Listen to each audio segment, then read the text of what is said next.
Hello and welcome to the MHG podcast.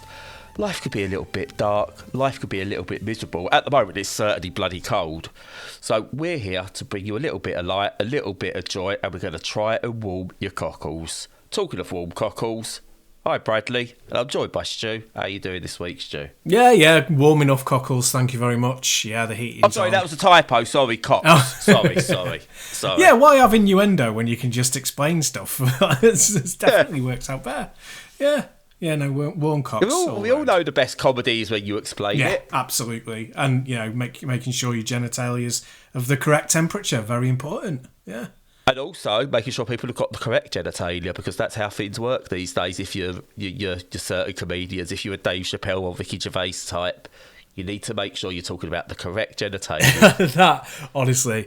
That is absolutely hilarious. That Ricki Gervais thing in all the wrong ways. Like, I've seen clips from it, and it's just unbelievable. Like, how far he's sort of driven himself down the rabbit hole, chasing a kind of popularity, that he's lost over the years. And I don't know why, because there's no need for it. I do fear it. Maybe it's a disease of the middle-aged white man. I mean, you're going to go, like, chasing the right-wing dream in the next few years, Stu. Well, if that's where the money is, I might have to be honest. But yeah.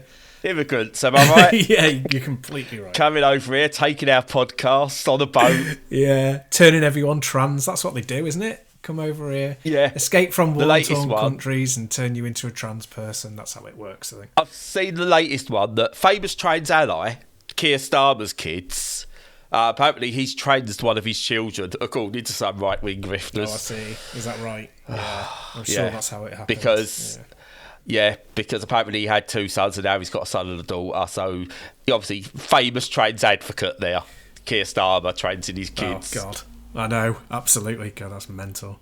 Oh, do you know what's even worse than that in the comedy world?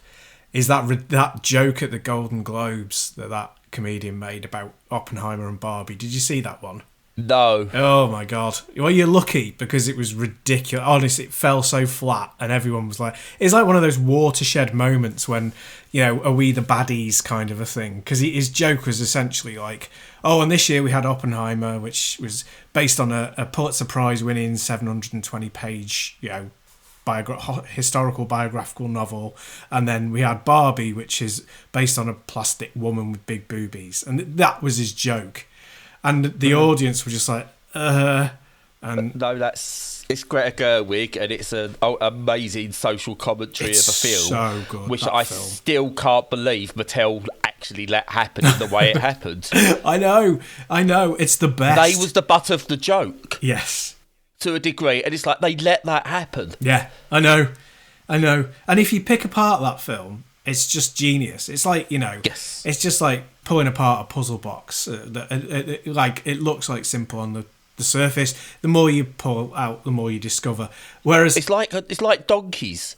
Donkeys, yeah. Yeah, which are in turn like onions. Right. If you've seen Shrek, come on, Stu, get with it. Oh God, no, I'm not really a Shrek kind of advocate. See, I think that's one of the films that's actually held up really well as well. When you look at everything else that came out around it, I think the humour and the innuendo and the story have all held up better than quite a lot of other things of the time. But yeah, Barbie's brilliant. Lo didn't like it. Because she can't stand Barbie. I was going, but no, it's not about Barbie. It's not promoting Barbie. The actual idea of what Barbie was and how they tried to claim Barbie was all women, but always had this figure and had to be almost perfect. They're making that the crux of the satire, and I said it's brilliant. But she just couldn't see beyond the I don't like Barbie, so I didn't get the film. Edith watched it and just found it funny and stuff like that. I had watched it, and because I knew what it was meant to be about, I was like, this is genius. It's brilliant. Greta Gerwig is just a superb director. Oh, amazing. I went into it thinking, I thought it would be a bit like the Lego movie. I thought it'd be more like, all your Lego stuff is in there and it's a good brand advert with a little subtle subversion and a knowing wink and that kind of thing. And it's not. It's like a massive. It's like a landmark feminist film. It's like the most feminist film of the last, God knows, 50 years maybe. And I couldn't believe it, and in such a good way, because it's also hilarious as well. Yeah. Oh, I even like the touch where you got the narrator who turns around and goes, like, tries to prove a point and goes, oh, if we want to prove this point, maybe we shouldn't have cast, I forgot her name now. Main character, what's her name? Margot main Robbie. Character. Margot, maybe we shouldn't have cast Margot Robbie in this part. That's just really, again, it's just so on the nose. And it nails it. But have you had the theory that links Elf, the Lego Movie, and Barbie into the same universe? I've not, but I can imagine one. Go on. So the theory is, obviously in Elf, Will Ferrell's Buddy the Elf comes to Earth and ends up living on Earth. But because he's got all this way of bringing toys to life and it's all magical and stuff like that, he's the father in the Lego Movie. But he's also, but after that, he then rises to be like the CEO of the corporation of Mattel, and it's also that character in the Barbie movie, which is why at either point he's kind of never shocked by what's actually occurring in the film, so to speak. So it's actually, the theory is Elf, Barbie, and Lego Movie all happen in the same universe. Oh, that makes sense. I like that. Why not? I'm going with that. Why not? Yeah, sure. And I must. That's it. This weekend now, I'm not going to watch Elf because it's not Christmas, but I'm definitely going to watch Lego Movie and Barbie again. I'd search out some film theories on it. It's I like that one. I did like that one. Anyway, Stu, do you know what else is like Barbie and Lego? They've got some. What's Elf that? might have some. What it was? It was Elf bowling, weren't there? Yeah. There you go. Yeah. Do you remember that shitty Flash game? Barely. Is this like a dwarf bowling style situation? Yeah, but they done like a Christmas one. It was Elf bowling, gotcha. but it did blow up as well. It's one of those. It's kind of like, if you actually look back at how popular that thing was, because you could just do it sat at your computer instead of working. Anyway, do you know what else is like Elf, Lego, and Barbie? Yeah, go on. What else? Video games, Stu. Yeah, I guess they are. And do you know what all those games have got in common? What's that? None of them have made our top 10 list. No, this is true. This is true. Ah, dear. But, yeah, there's a link. In our top 10 special, we're 7.5 minutes in. We've spoke mainly about Barbie, and this is our Game of the Year special. So, with that, wrap it up. It's time for a trailer. Well, I think, to tie the two things together quite well, they're our favourite things of the year. Got nothing on me and satire. Yeah, no, absolutely not. But no, I think we pick our favourite rather than the best, and Barbie's definitely one of our favourite things of the year, and these games are going to be our favourite things of the year. Yes, they are indeed. I've had to make a slight change. There's a surprise coming at the end. Oh, nice. Not this week's show either. Oh my God, it's a two-parter. It is. Which means we've messed up a bit because it goes into our birthday one, but I don't care. We'll live with it. Yeah. Our birthday celebrates the best game of 2023, which has been the best year of gaming in very long time, and the worst year of gaming at the same time. But there you go. Stu. Yes. I don't know how long we're going to spend on each one. You go first. Because I always go first with these things. What is your... Right, look, before we do go, actually, these are our top 10. I've said, probably not... We're not saying these are the 10 best games for each of us. They might not even be our 10 most favourite games of the year as such. But it's been such a stacked year. I struggle to make a top 10 list in terms of this one is going, this one is going. I'm already going to tell you now, Railgrade, as of 25 minutes, half hour ago, had to get pushed out as I rearranged a few things. So that would have been in my top 10. It's no longer in my top 10 because something else had to go in my top 10 when I thought about it a bit more. So there is plenty of others. We might do something to talk about those, because if it's not made the list, doesn't mean it's not a good game. Apart from, I don't know, Ubisoft game 26. That's probably not a good game. But if it's not made, it doesn't mean it's not a good game. It's just so difficult this year. So with that said, Stu, what's your number 10-ish position? 10-ish. So firmly in the 10-ish position is a game called Lunark, which is a flashback alike, and of which there are not many. So apparently not even the new flashback. Exactly. Flashback Precisely. That's how of a rare subject of gaming it is. This is the real sequel. Yeah, there you go. There we go. Right, talk about your game, Stu. Sorry, I'm interrupting. I'm in one of those moods. I'm really sorry. That's quite all right. So, yeah, obviously, like, you can go back to the episode and listen to the full kind of description of what the game is like. But the reason that it's such an exalted spot in the year of brilliance is that it looks great because the developer did all of the rotoscoping themselves. They did it all, which is just such a commitment to the bit, as they say. It's quite astonishing.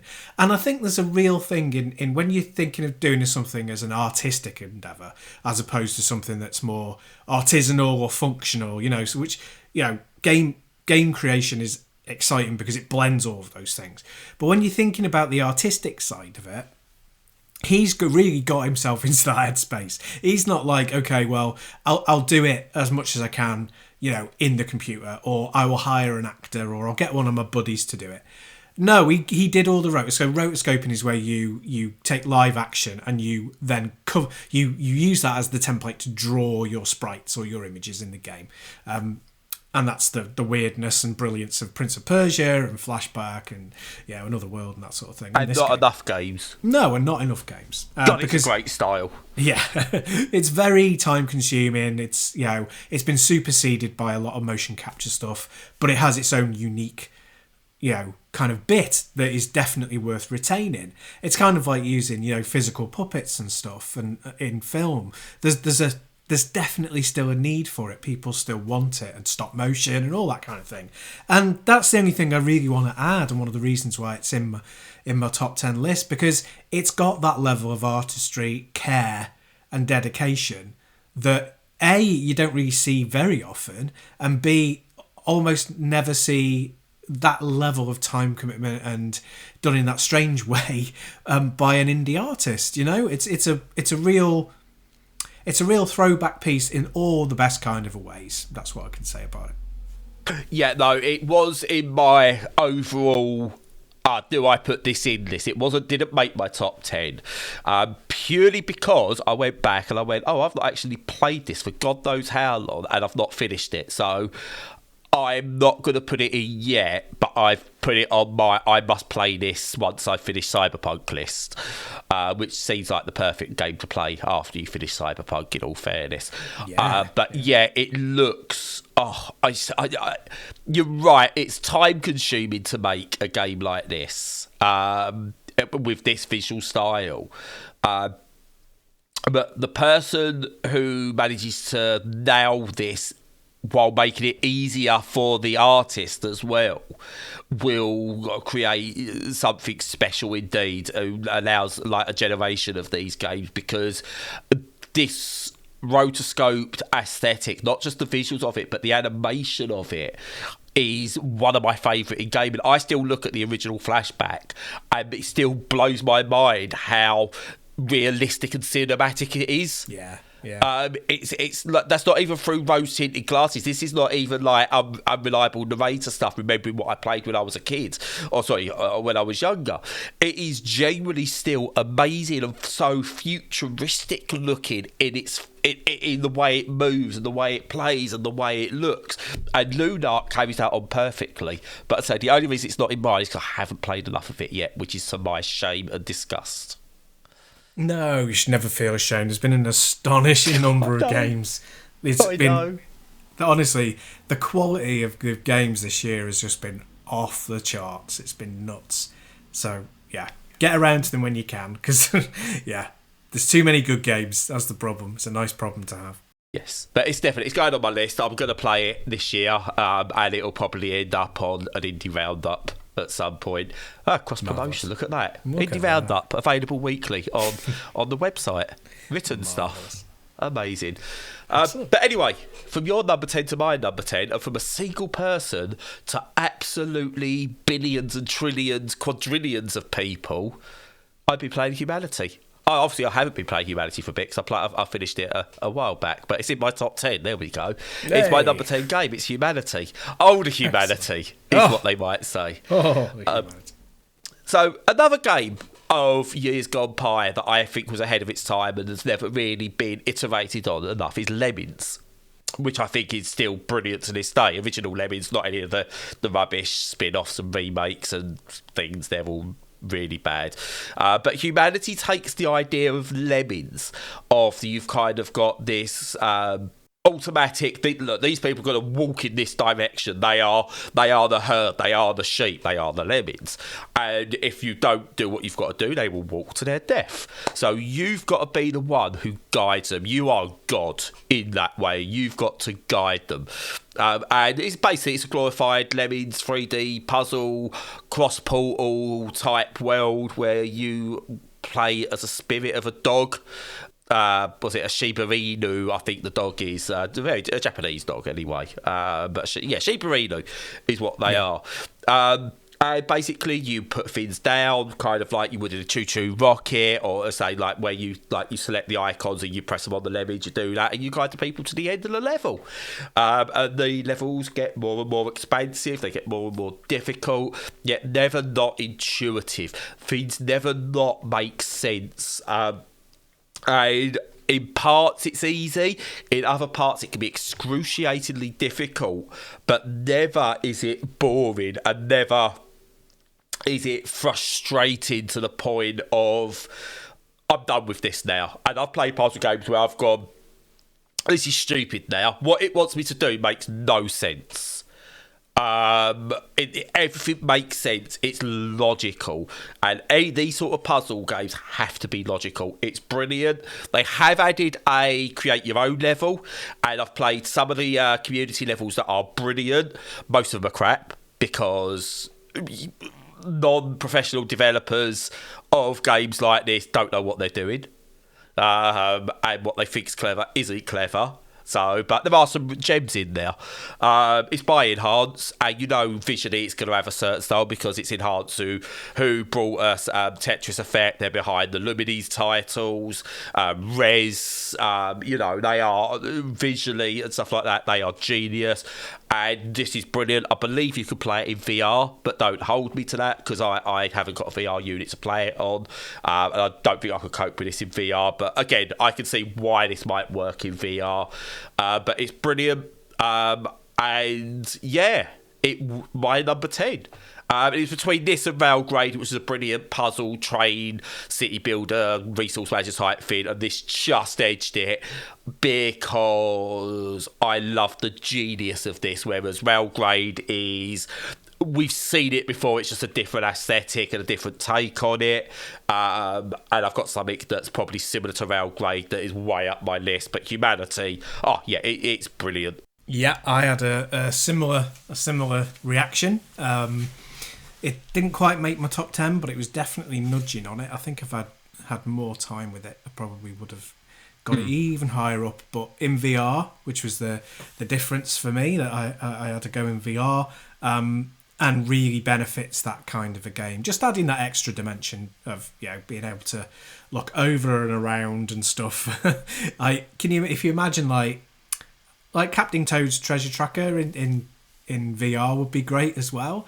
If you've not played Humanity, think about that and how you would use VR for that, and you kind of get the sense of what the VR brings to the table. It's not essential by any stretch of the imagination, but it's one of those fun extras that can be added. So it's an excellent game, and it's one of my favourites of the year as well, definitely. Right, moving on from super amounts of humans to Stu's number 9. Could be a link there. Yeah, there are super amounts of super.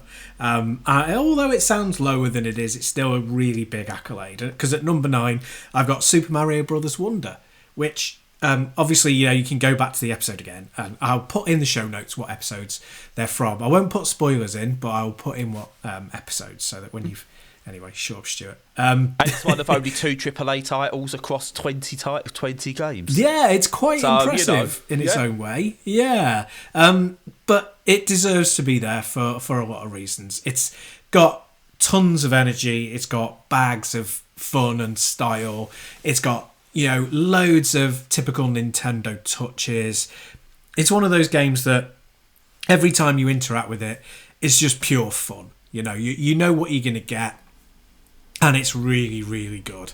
It's got some very clever new ideas, and it's really, really lovely. And one of the best of that type of the year, if not like the best type of platform game of the year.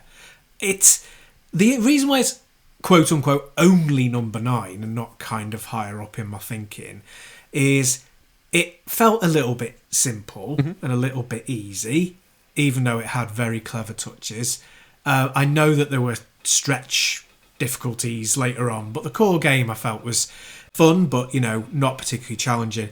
But that was less a thing. It was more to do with I wasn't thrilled by the new additions in terms of power-ups.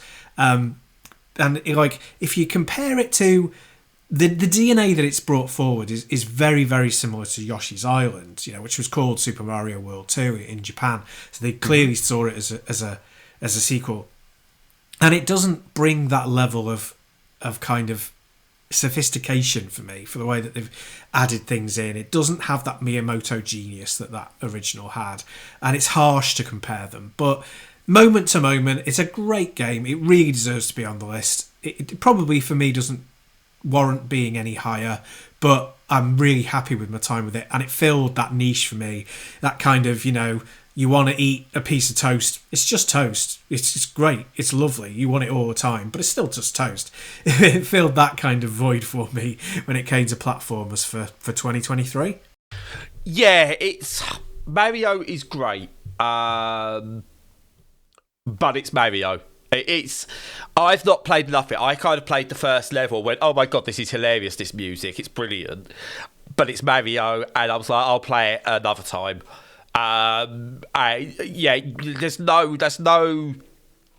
There's no slight on its quality whatsoever. It's Mario. And it is great, but you kind of get some games where you have got to push that boundary. You have got to push what you are to be on that list. Super Mario Odyssey, I think, done something like took what was the 3D Mario platform and perfected it. It wasn't just iterations. Mario 64 was brilliant, Mario Sunshine was underrated, and Galaxy had its own special thing going on. But you hadn't had another Mario 64. Mario Odyssey brought that to the table. It is like, here's what the original, almost like, here's what we originally wanted for the Mario 3Ds, and here it is now. Whereas this just feels like it's just a slight iteration of greatness. And unfortunately, it doesn't matter how great it is, when they perfected it in Super Mario World, come at me, bro. It was, that's the best Mario game ever made, in my opinion, and everything else in that 2D sphere is below it. I get why you've got it there. It's not in mine because I've not played it enough, but it's still, a Mario game of this level that finishes number 9 in the Game of the Year list is still better than 99.99% of most other games ever released. But it's Mario. You know what you're expecting, so that's why it probably doesn't get higher on either of our lists.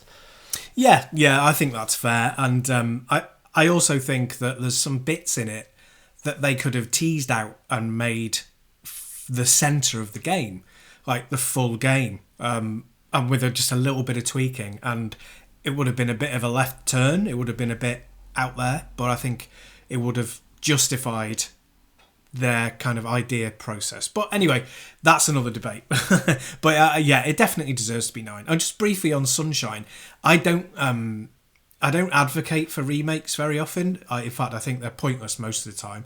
If it's a good game and it deserved a remake, then you might as well play the original. But Sunshine, I think, really needs a remake because I think there's really good stuff in there. But I've played it comparatively recently, like within the last 2 years or so, and the controls are awful. The camera is diabolical, and there's so much backtracking, and there are 3 things that you could fix in an instant with doing a remake and make it like the game it really deserves to be. So I'd like to actually see that. I really would genuinely like to see that, but that's nothing to do with our top 10s, so I'll show them now. No, that makes perfect sense, and it is to do with our top 10s, because whatever we do is a top 10. Yeah, we're always the best. That is very true. So, next up, what am I doing? I've lost my list now, which is good. It's only because it went fluid. Oh, yes, right. So, from the wonder of the skies of the Mushroom Kingdom, we go to the deep, dark depths of my number 9 pick. That is Stasis Bone Totem, which I don't feel has been given enough love from people since it came out, and it's very much an old school point and click, presented in a CRPG style, but isn't actually a CRPG, where you play as a crew that is like marooned on a vessel, shall we say. Let's say a vessel in the deep dark sea, and you need to survive. And basically what you've got is this brilliant point and click adventure, where the story between the 3 characters is really, really well written. The relationships are brilliant in there. They are clearly people who like and respect each other to a degree, but there's history there. The tension between them at times is palpable and makes sense. They know they've got to rely on each other, but there's like distrust in areas. It's, you know, it takes what should be an absurd character as well, like there's a robotic teddy bear. It should be an absurd character and makes it so relatable in so many ways. Very much how the best way to do it, almost in a way AI does. With the android character in that, where very underrated Steven Spielberg film but the character's relatable. I think it's actually stood the test of time in what it was trying to do, but we're not going to go into films. We'll be here for another week, but yeah, it makes sense in that way. The puzzles are obtuse enough that they're a nod, wink, wink to the old school point and clicks, but not so obtuse that the modern day gamer goes, "What is this? What?" It makes sense. There is a lot of backtracking that you have to do and exploring to do like what was originally seems like a simple thing to unlock another thing, to do that other thing, to get into this area. Typical point and click stuff. But the atmosphere, the storytelling, the acting that goes with it, the length of the puzzles that are included, the areas you visit, the different biomes, it's all just spectacular.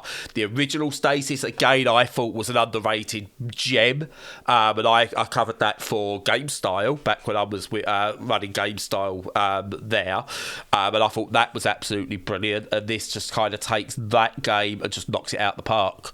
It is brilliant, and I toyed with putting it even higher, but as I said, these top 10 lists aren't this is the only number 9 game. These can all change whereabouts, but yeah, I love this game. It's superbly brilliant and depressing. Yeah. No, it's funny that it didn't get more of a kind of championing in the year. Did it only come out on PC? Did it? Probably, yes. Yeah. I don't know if it came out on anything else. I played it on Steam Deck.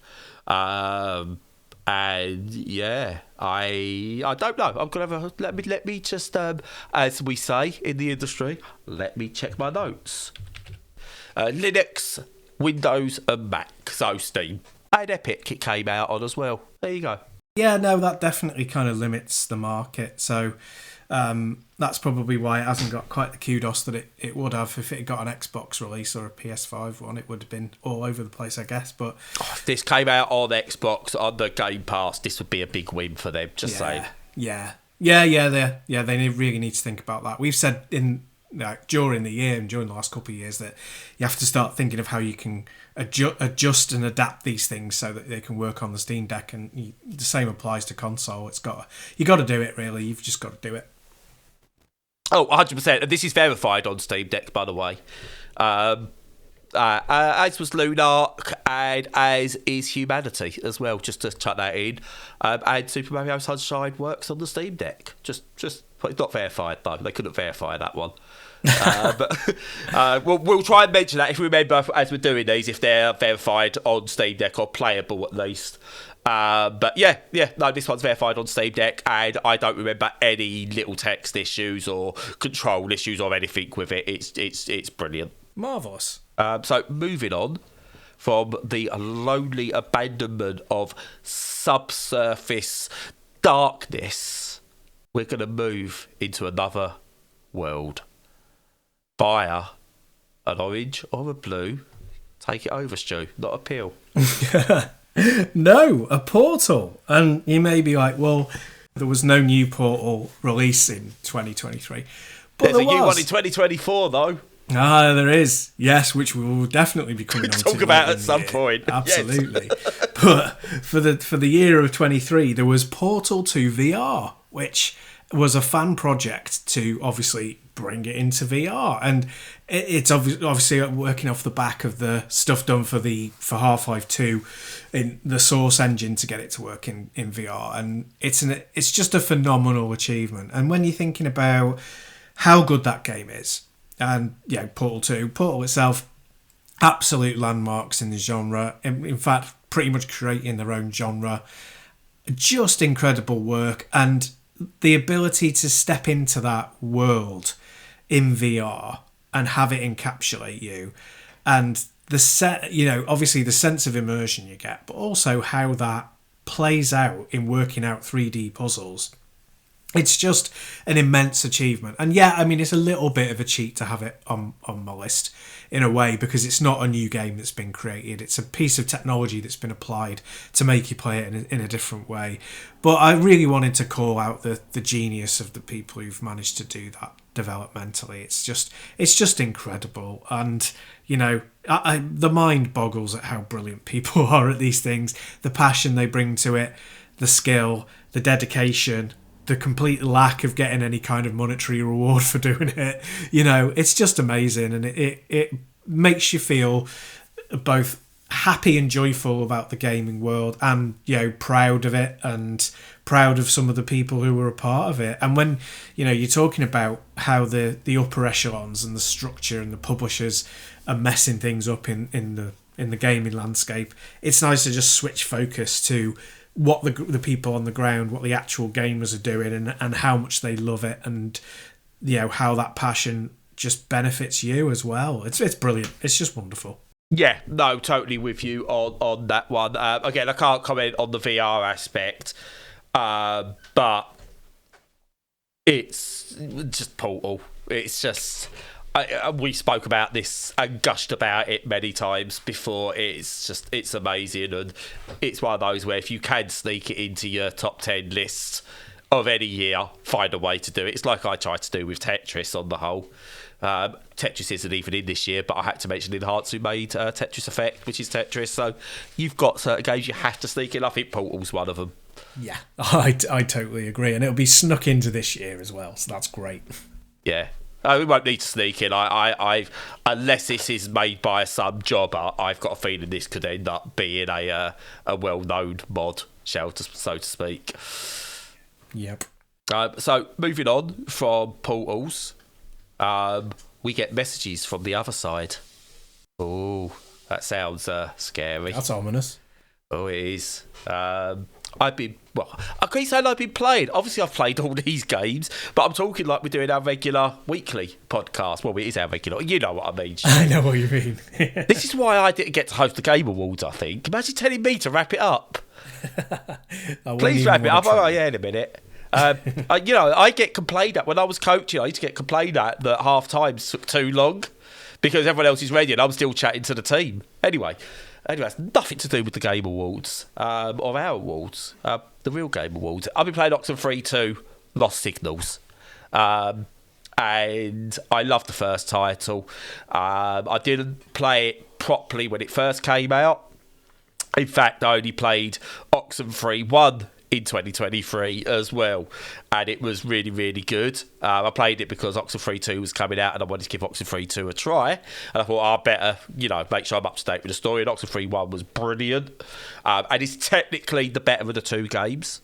But again, this is like saying, this Mario game's better than this Mario game. As a joint thing, they are brilliant Oxenfree games.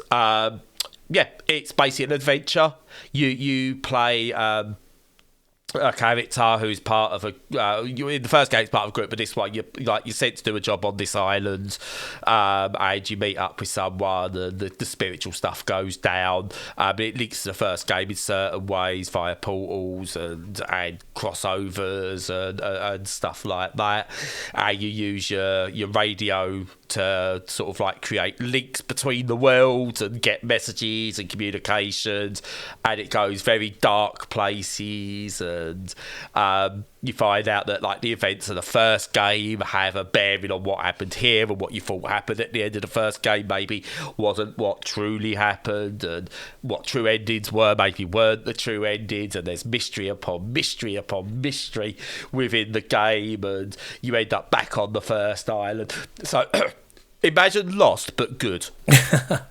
This is kind of what it reminds me of in terms of how it layers the mysteries. But also, unlike Lost, it kind of goes, here's a conclusion. And you're like, wow, this conclusion makes sense. It isn't just a dog. Or whatever it was, I don't know. There was a meme about a dog running into a wall. So, moving on from something that costs money to something else that's not free. What's next, Stu? Oh, I see what you did there. Very, very clever. So, yeah, my number 7 slot is Shinobi Non Grata, which, that's quite an unusual title for a game. It's not the sort of your standards that you'd hear. But yeah, it's an absolute cracker, and it's a weird one because it's sort of a pseudo sequel or spiritual sequel to Ninja Spirit. Which came out in the arcade as an IRAM game. They got a PC Engine release, a really good PC Engine release. And it's a fairly, these days, I would say, a pretty unknown game. I mean, it pales in comparison to Shinobi in kind of terms of brand recognition. But it was an absolute cracker. And this game is better than that game. Which is, quite a high bar to achieve. And essentially, you run from left to right, very much in the Shinobi style. And it gives you loads of weapons from the off, which is kind of uncommon with these games. Yeah. It's a bit more like Radiant Silvergun, but in platform attack mode. And you immediately have a lot of weaponry. And it's about, what you do with them, as it is in very many forms of areas of life. So it's utilising those skills. And there's lots of really hard bosses. The enemies constantly regenerate, which is one of the reasons why you can have, tons of really hard-hitting weapons from the start. But it's really excellent. There's some really clever enemy design that nod to all the classics, but have their own, little quirks, a little twinkle in their eye. It's got a lovely kind of design idea and principle behind it that fits that mould. The only negative I have about it, there's only one, is that it is butt ugly. I feel really awful saying it, but it genuinely is. I play it with a filter on to give it a CRT filter because it really needs that smoothing effect of CRT. Even then, it is not a pretty game. Now, that doesn't bother me much. I mean, everyone who listens to this podcast will know, we only really talk about the graphics when they stand out and are exceptional. It's like, it's not something that drives whether we play a game necessarily. Yeah. And it doesn't with this one. But I recognise that it not being pretty may have harmed it a little bit in terms of sales, because it doesn't even look like a good kind of comparison or kind of flip side to it.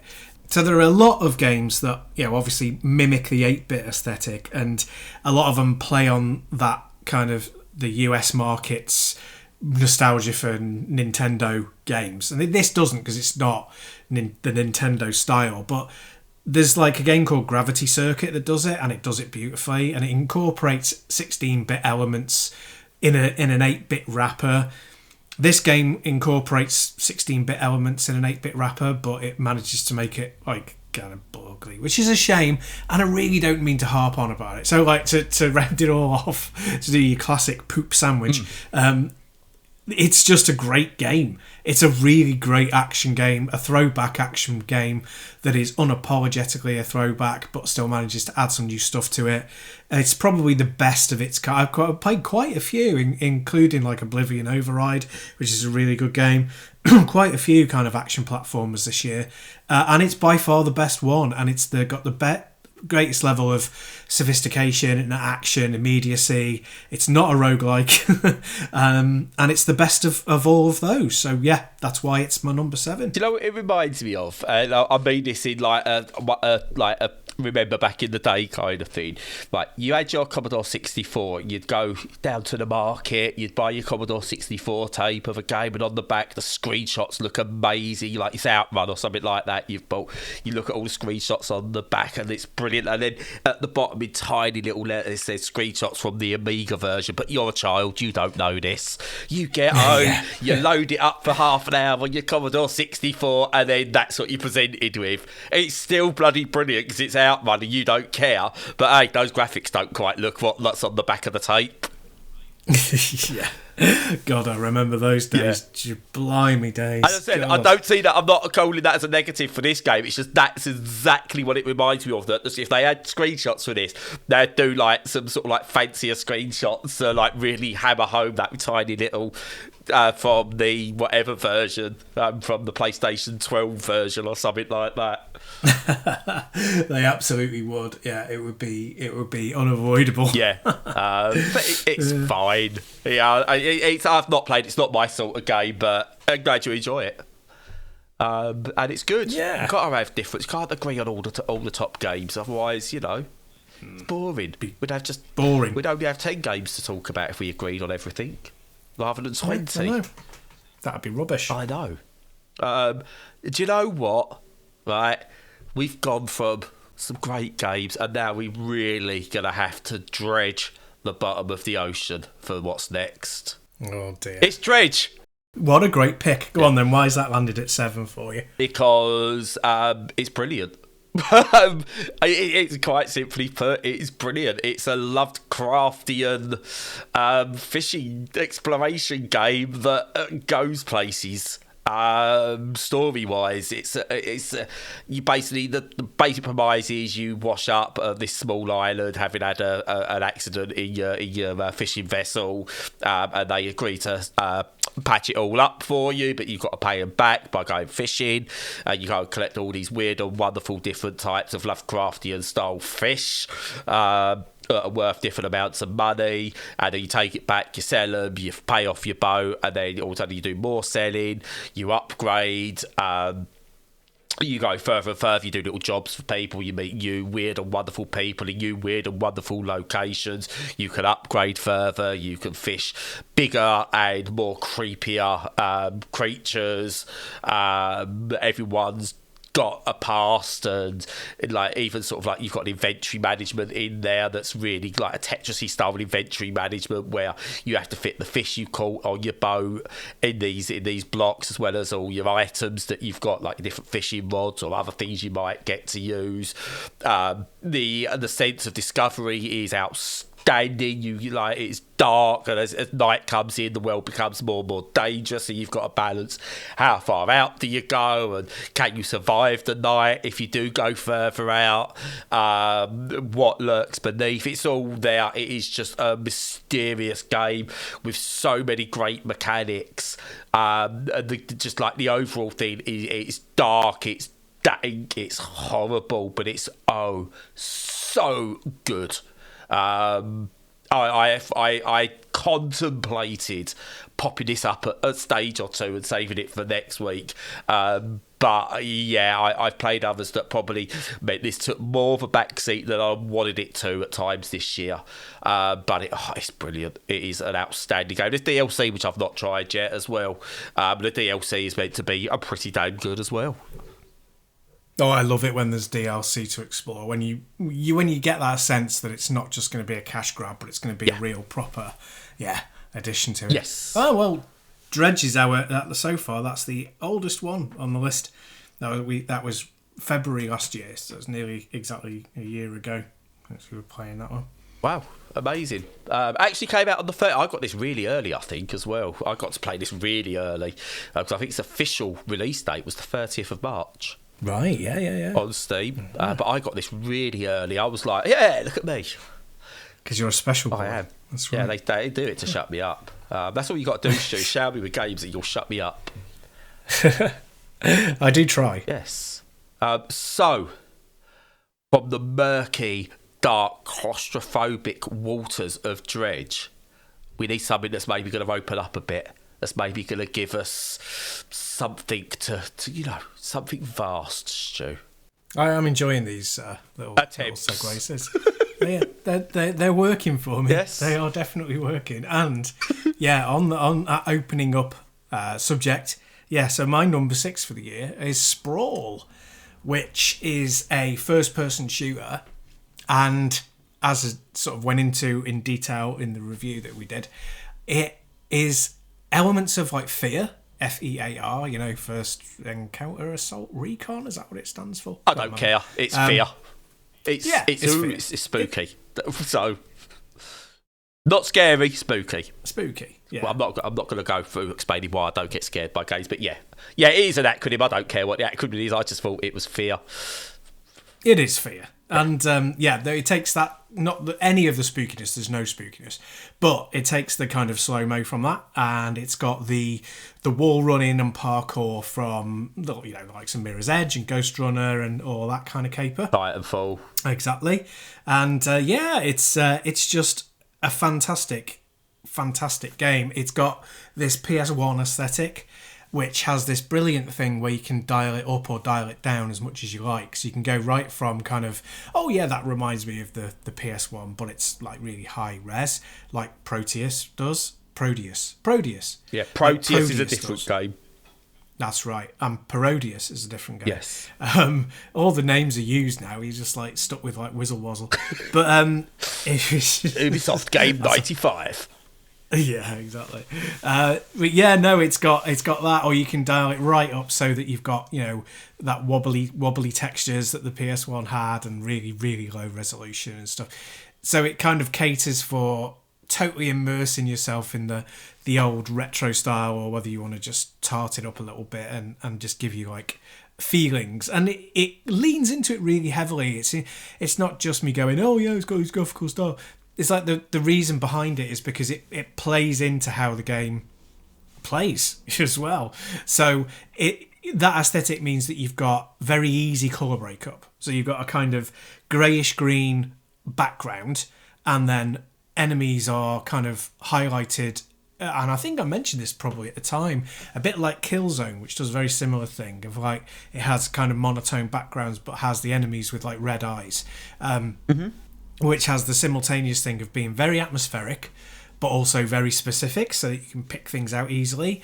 And that's a kind of design aesthetic I just don't think is used well enough in a lot of modern games. A lot of it is kind of visual splatter, rather than thinking, okay, we need to mark out what differences are, so that you what you should actually be shooting at for a start would be nice. Exactly. Yeah, that's right. And you kind of, once you lock onto it and you get into their rhythm of how they want you to see the world and play it, that links in really, really well to the slow-mo, the wall running, the jumping around, all of that sort of stuff.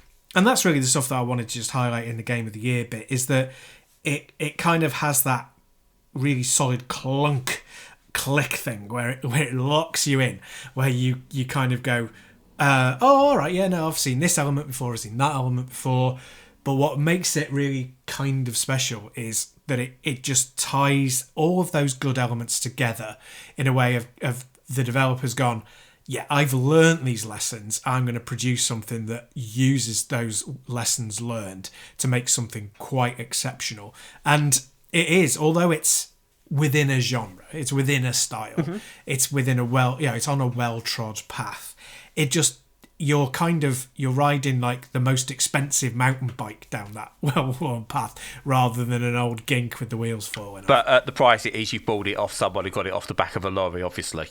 Well, precisely, because it's insanely cheap, so everyone should buy it. If you like first-person shooters, you really can't go wrong. It's an absolute corker. It's just pure joy from beginning to end. There's no bits in it that you get particularly frustrated with. The challenge level is set at the right level. The difficulty levels are well spread. It runs perfectly on the Steam Deck.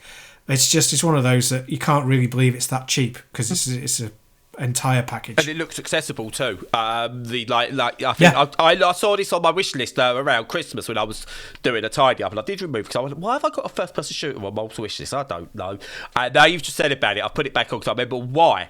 Because you spoke previously about the accessibility of it all, and I went, oh yeah, this looks like a game I could actually play with my vision issues, because there's outlines and there's ways to target, and it doesn't all just blend into one. So yeah, it's back on my wish list, because I remember why now. That's well. It did drop to £6.20, because I've got my Steam inventory help or whatever it is. Dropped to £6.27 on Green Man Gaming at Christmas, and I missed it. So I'll wait for that to drop in price again, and I will pick it up, because it's not my ideal genre. Couple of bits of housekeeping. You said it works brilliantly on the Steam Deck. It's down as playable, but it's got full controller support, so that's good to know that your experience is good. Dredge is verified, and Shinobi no Glata is unknown, but what say you, Stu? It's perfect. Absolutely perfect. I'd have been surprised if it wasn't. You look at it and go, what? Why? Exactly. No, perfect, and even runs the injector for the CRT stuff without any problems on top of that as well. So it's perfect on deck. Yeah, sweet. So we go now from the fast-paced, sprawling openness of freedom that you have to shoot what you want in sprawl, to being monitored and surveyed and feeling trapped in American Arcadia, which again at one point was at the very top of my list, and the more I thought about it, the more it's dropped down slightly, which again is not a slight on the game at all. It's just the more you think about stuff you've played and so on, the more you just go, oh god, yeah, this was really good. This was a gut reaction to put this at number 1 or number 2 at the time, but that's because it packs a punch. I spoke about this on the podcast. It's taking elements of like the Truman Show and expanding it out in such a unique way that you play, rather than someone who's like the sole focus of a TV show. Like you get in the Truman Show, you play a nobody who is supposedly going to be binned off. And there's espionage, there's like 2D platforming, there's 3D walking around, there's another character, there's puzzles to solve, there's intrigue, there's mystery, there's twists, there's turns, and it's a game where none of the actual gameplay elements are special. None of the gameplay elements you haven't seen before. You know, if you've played Limbo or Inside, there you go, well done, there's your 2D elements to it. If you've played any 3D walking simulator, puzzle game, whatever, well done, there's your 3D elements to it. But what it does, it uses the setting, the narrative, and the way they combine with each other in such a good way that it draws you all the way through. It's about 8 hours, 10 hours in total from start to finish. I think I played it like an hour and a half or an hour a day, treating it more like a TV show than I did a full-on game in terms of how I approached time spent with it.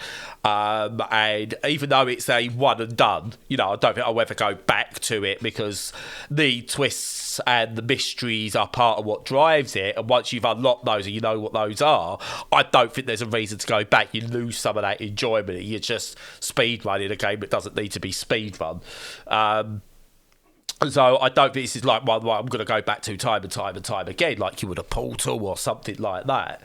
But that 8 to 10 hours I spent with it was so damn good. Visually, it is so amazing to look at. It takes this this future past element that Fallout does. So it's got a good like pseudo 70s element, whereas like Fallout was this pseudo 50s element to it.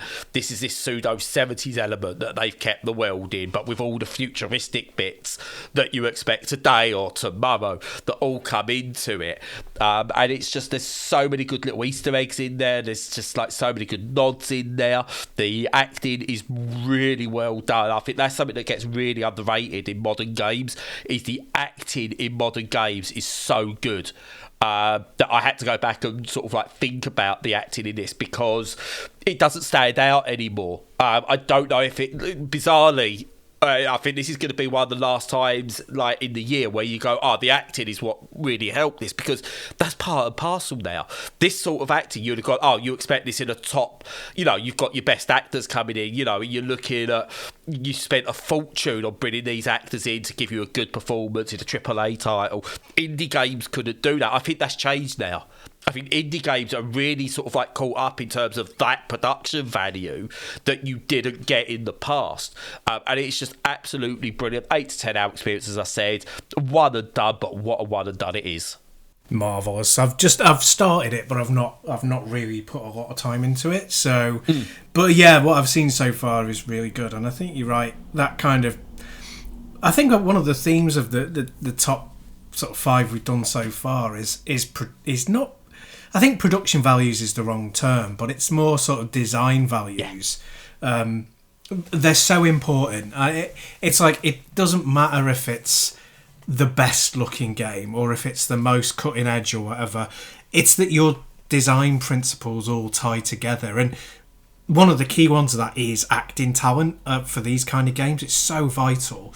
And it sounds like they've just like nailed it on perfectly. And yeah, when there's been a lot of games this year that have lent into that kind of storybook experience but haven't quite been there with the acting, it's great that there's one that's just kind of totally nailed it. Yeah. Oh yeah. Totally. As I said, it shows sometimes what you can do if you get your design and your production stuff spot on. It would take what, honestly, I think would otherwise be another run-of-the-mill game, an average game, or a decent game. I hate saying average because average always like makes it sound like it's not that good, but a decent game and just elevates it. And I think that is important. It's like when we spoke about, we'll bring it back full circle, when we spoke about the Barbie movie earlier, what could have been a run-of-the-mill title that just glorifies something, adding the production value it did, and making sure that they nailed the right elements of that film, elevated it to beyond what it could ever have hoped to be. And that's kind of what American Arcadia does. It's what, when we look at some of your top 5 next week, it's what some of those do. Without spoiling what any of them are. I've got one next week that is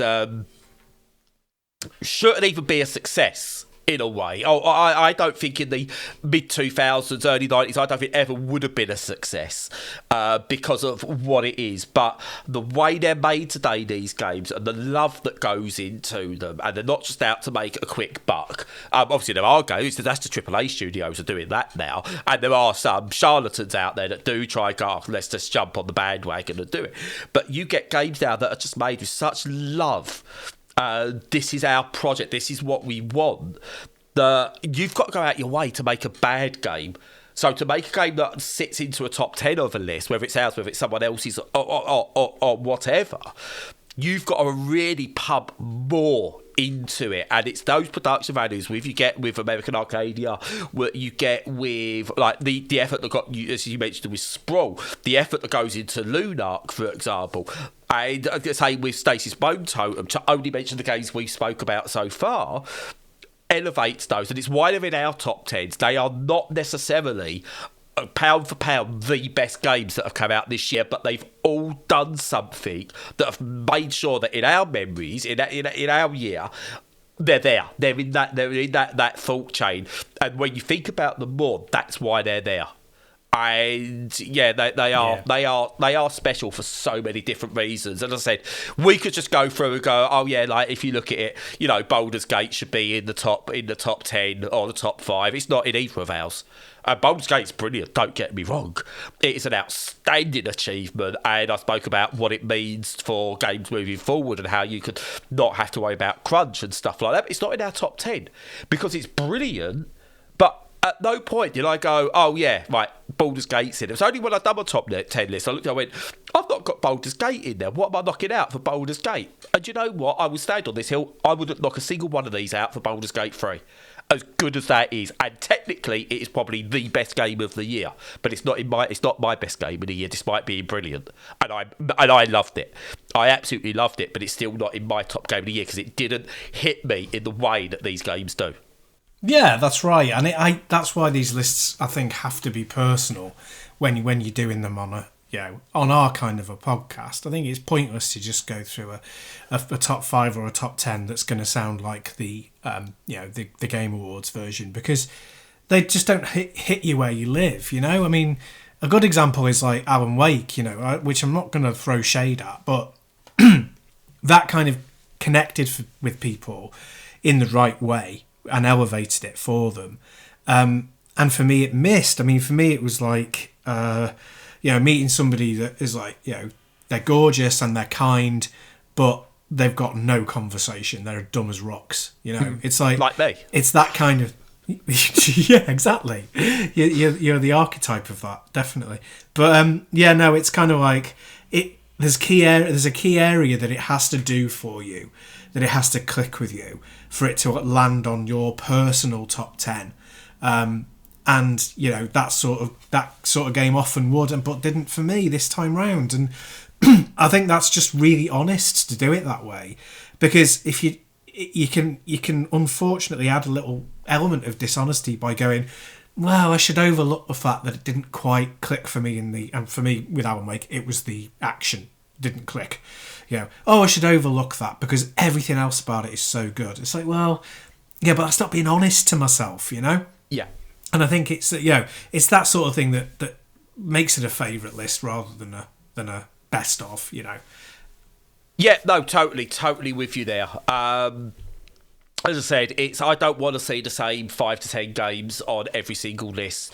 And the fact we've been able to highlight 20 games that we've loved. And do you know what? Not to spoil anything or to actually give away what one of the titles is, but we've got at least one game coming up that is a big title that is probably in a lot of people's lists.